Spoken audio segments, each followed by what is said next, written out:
Hey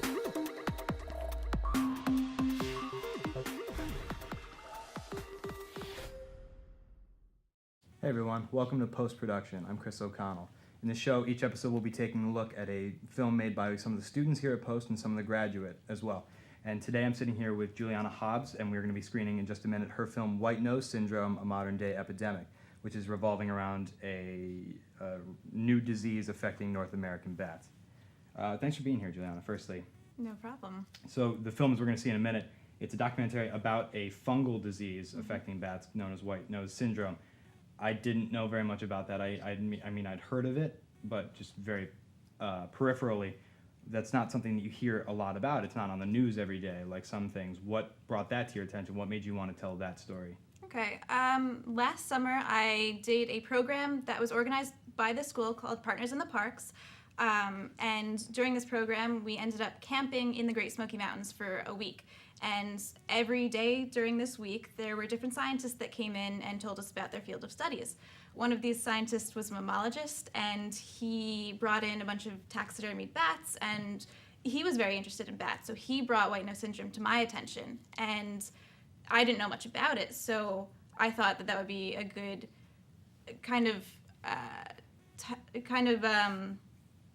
idea to make a documentary about That. Sure. Yeah. So because you didn't know very much about it, you could use this as a learning opportunity as well for yourself before you present it to an audience. Exactly. That's pretty cool. We're actually going to take a look at the film right now, so take a look at White Nose Syndrome, A Modern Day Epidemic.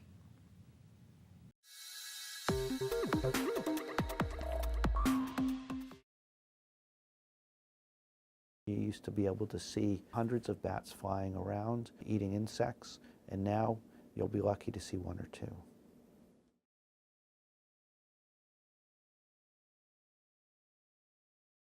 If you back up 20 years, nobody knew anything about bats, generally speaking. The general public knew very little except that they were afraid of them, they were creepy, blind, rabid, and none of that is really true. They're very clean, they spend half the day grooming each other, they all have eyes. Very, very, very few of them are rabid, and they're not mice with wings.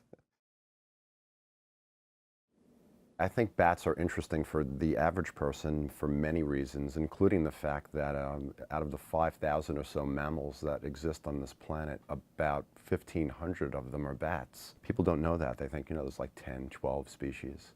But, you've got some countries where you've got 150 different species of bats. So they are the second most numerous mammal in terms of species after rodents. There are no other mammals that fly. There are mammals that can glide. There are mammals that can parachute, but no mammals that have powered flight like birds.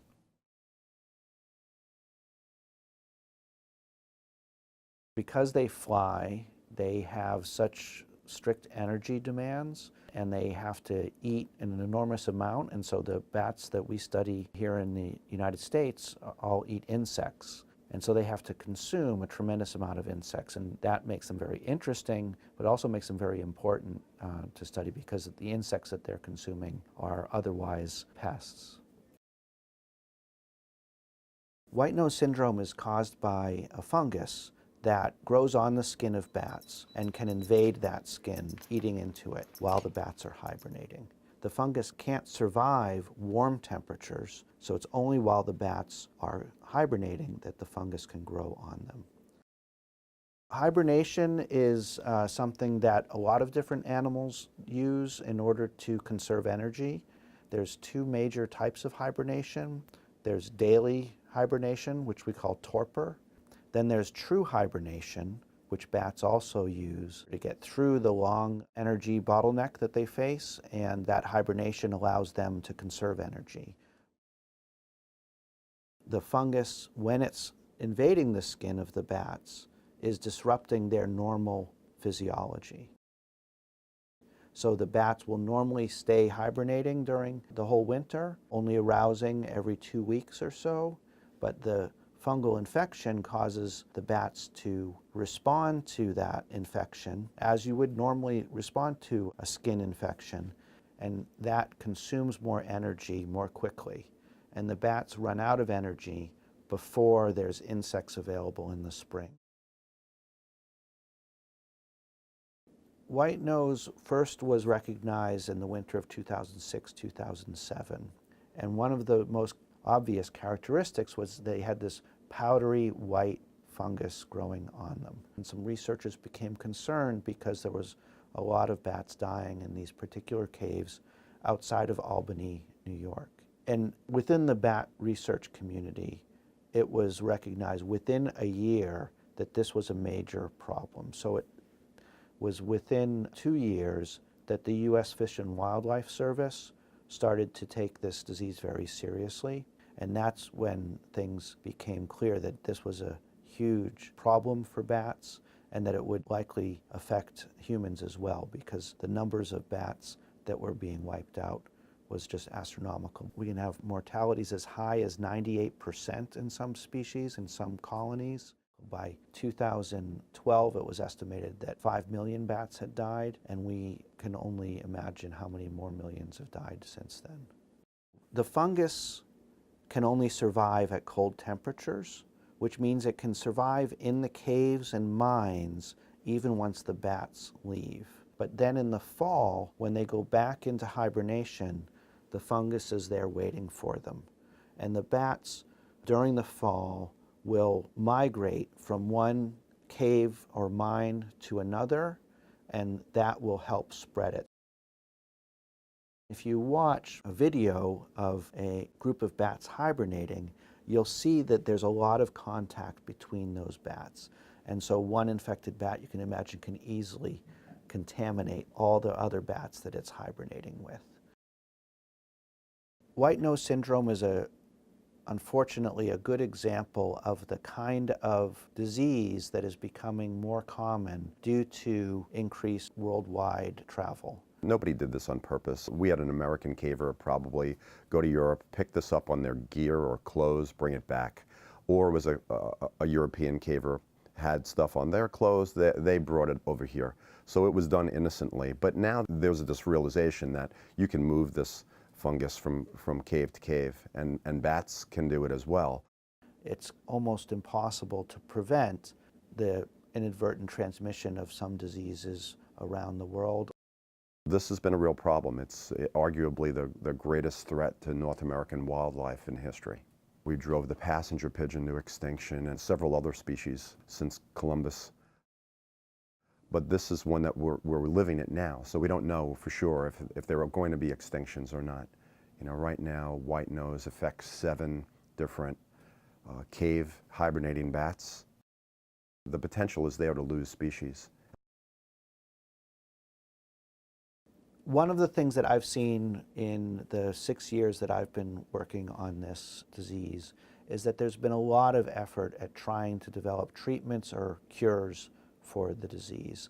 And some of these have succeeded in blocking growth of the fungus, for example, or killing the fungus. Much of the time, this works very well in a petri dish or in a controlled laboratory setting or on a few animals. But when it's tried in a larger scale or tried to treat a whole hibernacula, it doesn't work as well.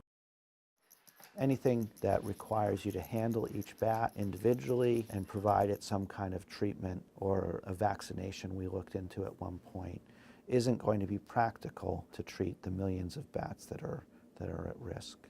It's really important that people increase public awareness about this problem. And it's a growing problem. It's not going away. You know, if you don't hear about it, that doesn't mean that we're not adding states every month, it seems. In a sense, they're preparing for the worst, and unfortunately, that's probably a good thing to do. It's sweeping westward across the Mississippi now, and now there's really nothing to stop it from heading to the West Coast. We can imagine that as the world becomes smaller and we have more and more connectedness between different populations, that we will see more problems like this.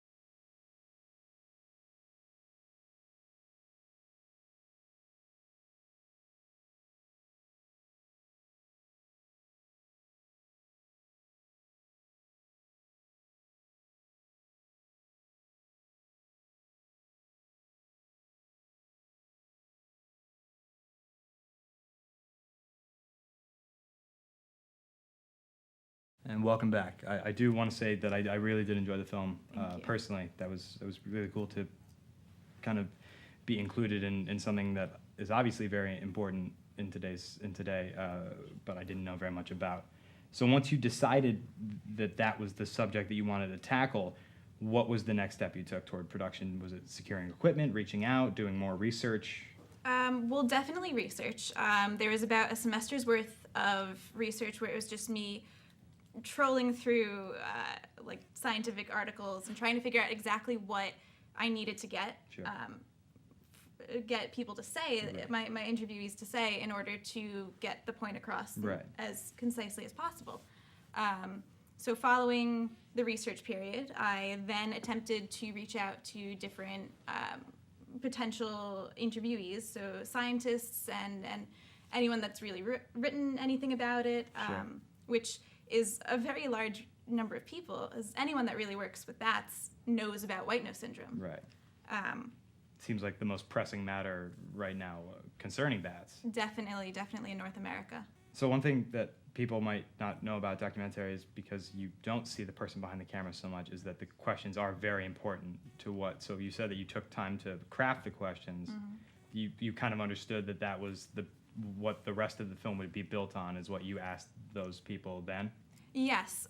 So I kind of set it up in that I would have about 20 questions. So I'd be playing almost a 20-question game. And I would, when I started my documentary, I had a certain goal in mind that I wanted to have my documentary say. And in order to do that, I needed my interviewees to say things. Right, you kind of had to specific guide things. them that way. Exactly. So I needed my questions to get the basics of white nose syndrome, but then also guide them very carefully towards answering questions in a way that would help me put forward my documentary. Right, okay.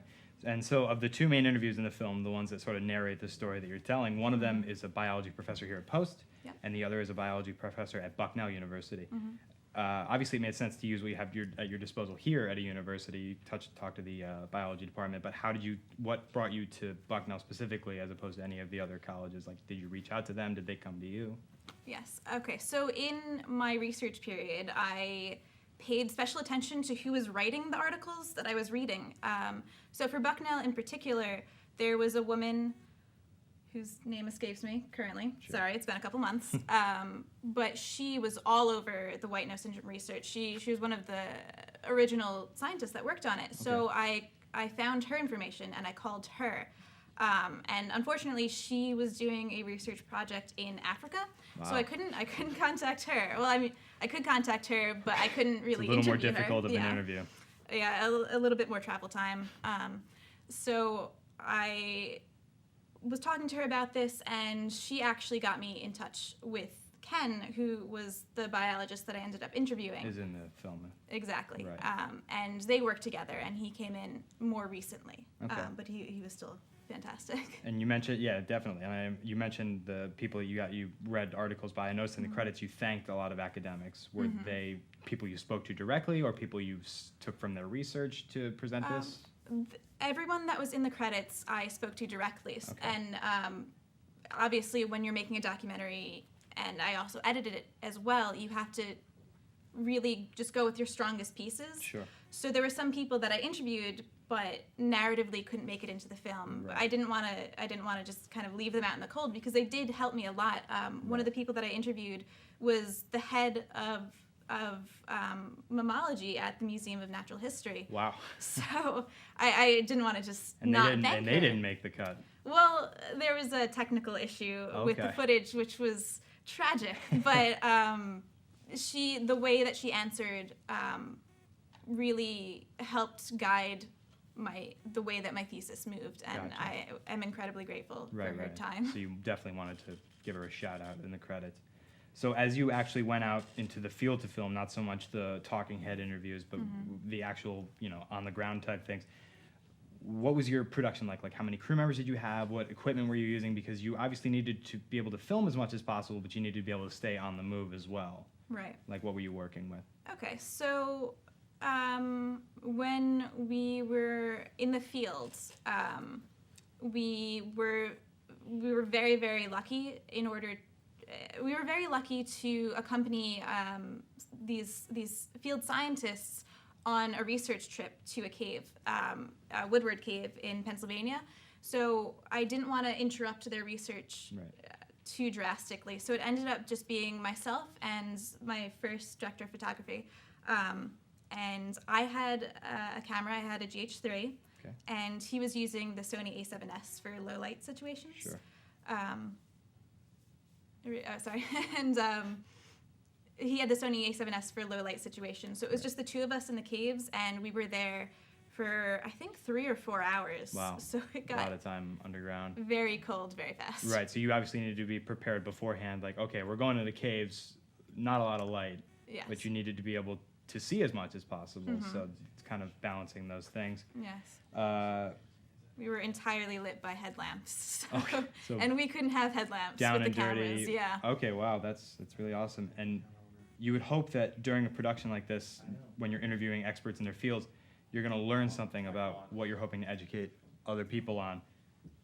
Did you learn anything that kind of shocked you or made you take the film in a different direction? This is the question that I was thinking about all 20 minutes beforehand, and I can't. There definitely were things that I learned that I can't remember right now, because it's been such a long time that I've kind of absorbed all of it, and I'm not really sure who answered what question. Right. So it's kind of unfair of me to expect you to know, like, oh my gosh, this surprised me, however many months ago. Ken Field definitely he was amazing. He gave me, I think, an 1.5-hour interview nonstop. Wow. And you had to edit that down to fit into an 8-minute film. Oh yeah, I also had to write everything up. I wrote the transcript for everyone. Wow. Okay. But he definitely taught me a lot that had just never come up in my research, which I think was maybe certain. Don't quote me on this. Certain types of bats, I think, weren't affected by white nose syndrome, and they were trying to figure out why it was affecting these bats and not those bats. Okay. Yeah, don't do that. We're gonna Don't quote put her that in there. directly on that. Oh God. So I was, as I said before, I didn't know a lot about white nose syndrome before this, and 2 statistics that really caught my attention were, one, it was first reported in 2006. That's 10 years ago now, and that it's an insanely recent development in the span of time in science. You think large scale, yeah, exactly, and that in some cases there was upwards of a 90% mortality rate involved with white nose syndrome. So with facts like these, with like shocking, attention-grabbing facts like that, why is it not more widely discussed in like the news? Well, this was also one of the questions that I asked a lot of my interviewees, and I mean, it's hard to grab the public's attention. Bats especially have it's hard to grab the public's attention. Bats especially don't have a great reputation. Halloween just passed. How many scary bats have we seen? Bats are pests. They get into your house, and you don't want them there. Sometimes they have rabies, but often not. Okay. So there's more that people need to be educated on about bats before they might feel sympathetic toward a disease. Yes. Gotcha. And so when did you remember exactly when you wrapped production on the documentary? I don't know an exact date, but yeah, it was. I think I finished in April, so I probably wrapped in March because the Woodward Cave was pretty late in the winter season. So April of this year. Yeah. So that's a little bit of time has passed. Have you learned anything new about white nose syndrome since then? Have you been in touch with the subjects? Like, are there any hopeful notes to this story? Well, one of the people that I was not actually able to interview discovered this virus or fungus. Not too clear on the specifics, as I didn't end up being able to interview him. But they were hopeful that it was actually going to be able to kill the fungus without damaging any other organisms. Okay. But I haven't heard anything recently. It is actually Bat Week has just passed. So Bat Week. Yeah, Bat Week, which draws attention to like save the bats and things like that. So they get like donations and attention and things like that. So hopefully more research occurs as well. So as you watch the finished product and you start to make it available to a wider audience, you said you were submitting to festivals and things along that line. What are you hoping that audiences will take away from this? Is it knowledge, concern, and you mentioned Bat Week. Are there ways that people can be proactive toward this?